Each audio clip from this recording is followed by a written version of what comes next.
Hello, welcome back. In today's video we're doing a couple of little improvements to the bus because it's got some quite ridiculous design faults, or perhaps they're supposed to be features. Anyway, today we're fitting a bit of trim to close the gap between the dash and the windscreen, fitting some little door pockets in the door pulls and some extra tie downs in the boot space so the fridge doesn't slide around, and securing the spare wheel properly with a security lock, because who knows what the designers were actually thinking when they specified normal bolts on a huge lump of underslung metal. That of course there's a market for precisely that because they're relatively easy to nick. So anyway, here's the parcel. Forward size.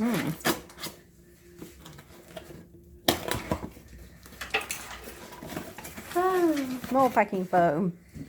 That's all the bits and pieces. That's what we want, the spare locking bolt. Okay.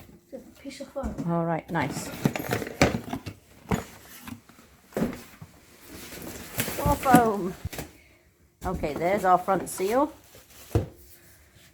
Quite beefy. Yeah, was a big slot we found.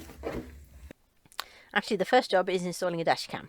Garmin have brought out this 66W, which has a 180-degree view, and actually an app where you can link 4 cameras together. So in theory, giving a 360-degree view around the vehicle. They are a bit pricey though, so I thought I'd test this one out first before I decide to invest in another 3 or some others from the range. Nice. Alright, shall I open that for you? There you go. Because then it's padded. Store things up in the padded bit.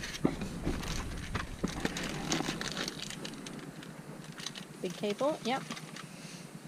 USB converter thing. 2-way. Another cable, slightly smaller. And some destructions. No? Magnet. Spare magnet thing. And the destructions. Destructions, yeah. Okay.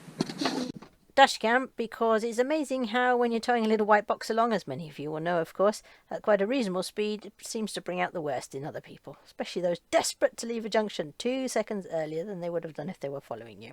And especially those who seem to think that 4 or 4.5 tons can actually be brought to a stop fairly quickly. Perhaps as quickly as their ridiculous little hatchback. I'm sure it's far worse for people driving 44-ton lorries though, so you guys have my absolute sympathy. So setup seems very simple. Just tell it where it's placed on the windscreen. I'm going for central, as it's so small it's going to tuck in quite nicely behind the rear view mirror. Tell it which of the alerts you want, so things like forward traffic, speed or stopping, overall speed in a particular zone, etc. Tell it which ones you want on, whether you want to be in miles or kilometres, and that's about it. That magnetic base you saw earlier attaches permanently to the windscreen, and you get 2 of them, so you can easily transfer the main camera itself between different vehicles. And then the camera itself is near enough permanently mounted onto this plastic arm, which sticks out of the top and allows you to manoeuvre it to the correct angle, and then that whole assembly just clips onto the magnet very easily.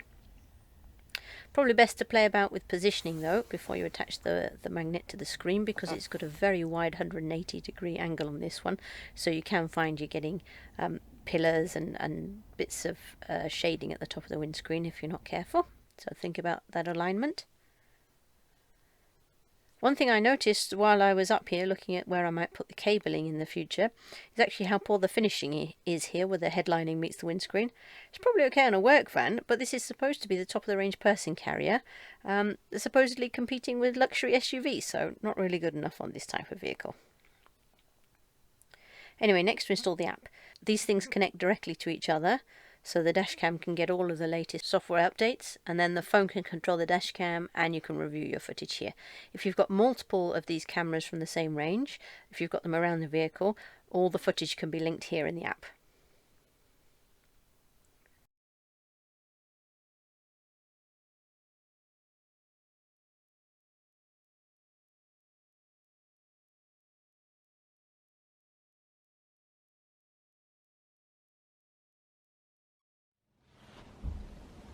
Yeah, that does rotate to fill the whole screen. Okay, great. Okay, next job is the dash trim. There's a ridiculous gap between the dash and the windscreen, and I don't want to be losing pens or change or who knows what down there. It's such a well-known and long-standing issue that there's a bespoke trim available to close this gap. It's the same trim for either the T5 or the T6, but the pillar covers I think are slightly different on the 6, so in the notes it says that we need to finesse the length to get it to fit correctly, and luckily I've got a little assistant. Now, which way does this thing go up? I think it's curved side down because the dashboard is curved. Wait, which side comes out? This one? Okay, now the other problem is we've got a bit of foam down there. Okay, well we're probably too long because they said it was too long for the T6, so we're going to have to cut a bit off as well. Yeah. Okay, but stop touching it on the side there because look at the mark it's leaving. There. Okay, so let's trim a bit off.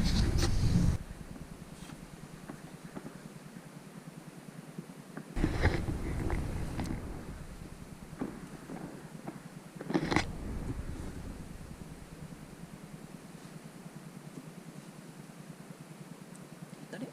Yep.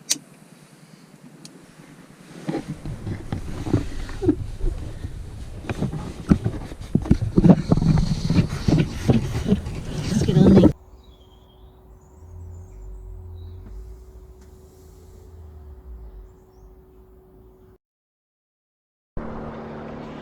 next job is these things. Let me show you what's in here.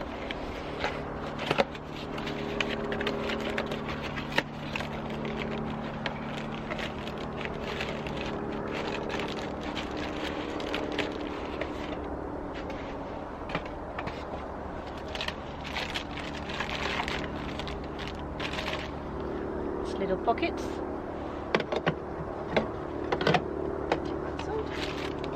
Oh, that's annoying. Oh, it's definitely that one. Oh. So I have these very cute things to go in the bottom.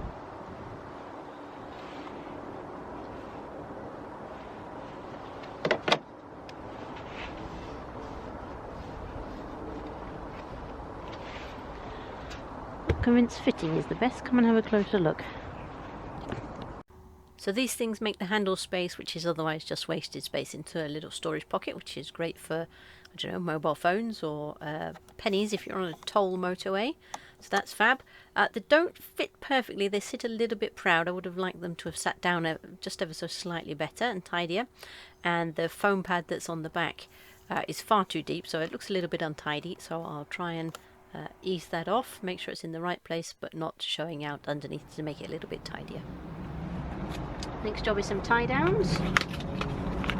Stop this fridge waving all over the place while we're driving. There should be 4 of them in here.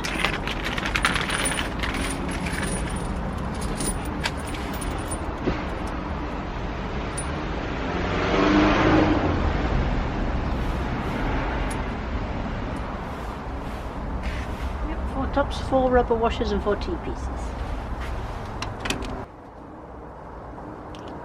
So in theory should be pretty simple. These are M8s.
In the top there's a, don't know if you can see that, there's an Allen key slot, so I'll just go find an Allen key for it.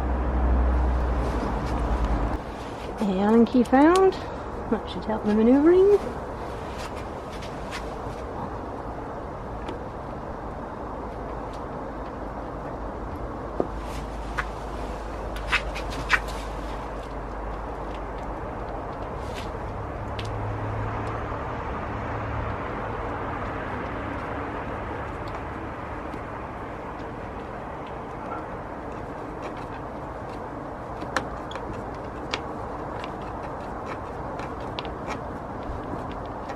So the last job is fitting the spare safe.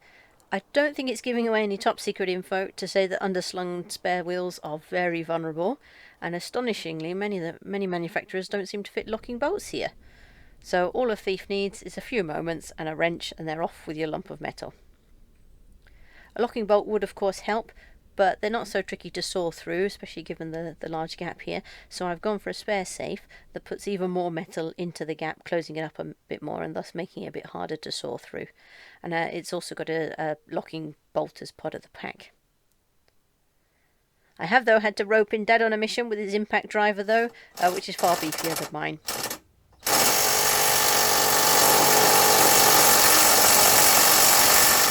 And there we go, one slightly more secure lump of underslung metal. So thanks so much for watching. Do give us a thumbs up if it was useful. And for now, all it remains to say is bye, and we'll see you in the next one.